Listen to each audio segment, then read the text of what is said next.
సంక్రాంతి వచ్చిందంటేనే హైదరాబాద్ మొత్తంగా ఖాళీ అయ్యి ఊర్ల మీద పడతారు జనాలు.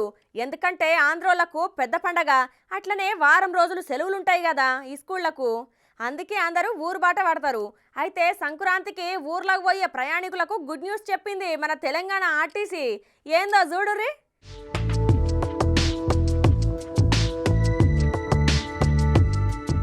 ఇక ఇప్పటికే కాలేజీలకు సెలవులు ఇచ్చుడు, రేపో మాపో ఈ స్కూల్ పోరలకు సుతా సెలవులు రాబట్టే ఇట్లా సంక్రాంతి సెలవులు రాగానే అందరు అమ్మమ్మ ఇంటికో నానమ్మ ఇంటికో పోతారు కదా.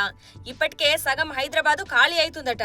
ఇక ముందు ట్రైన్ టికెట్లు బుక్ చేసుకుంటే పర్వాలేదు కానీ, లేకపోతే అందరికి ఆర్టీసీనే కదా దిక్కు. అట్లా ఆర్టీసీ మీద ఆధారపడి ఊర్లో పోయేటోళ్లకు తెలంగాణ ఆర్టీసీ ఇబ్బందులు పడొద్దు అని పకడ్బందీ సౌలత్లను చేసిందుల్లా.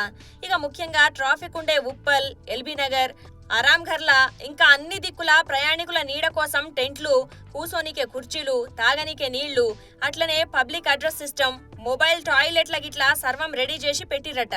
అక్కడ కొత్తగా 36 సీసీటీవీ కెమెరాలను ఏర్పాటు చేసి వాటిని బస్ భవన్ లోని కమాండ్ కంట్రోల్ సెంటర్ కు అనుసంధానం చేసి అక్కడికెంచి చూసుకుంటా ప్రయాణికుల రద్దీని బట్టి వాటికి అనుగుణంగా ప్రత్యేక బస్సులను గిట్ల పంపుకుంటా ఎసొంటి తక్లీఫ్ రాకుండా చూసుకుంటారట జనాలకు. అయితే ఈ ముచ్చట కుద్దు టీఎస్ఆర్టీసీ ఎండీ సజ్జన ట్విట్టర్ రాసుకొచ్చిండు. అయితే సంక్రాంతి ఊర్లకు పోయేటోళ్లు ట్రైన్ లేదు అని గిట్ల ఫికర్ కాకుర్రి. మీకోసం ఆర్టీసీ వాళ్ళు రెడీగా ఉన్నారు మిమ్ముల ఇంటికి పట్టుకోబోనికే.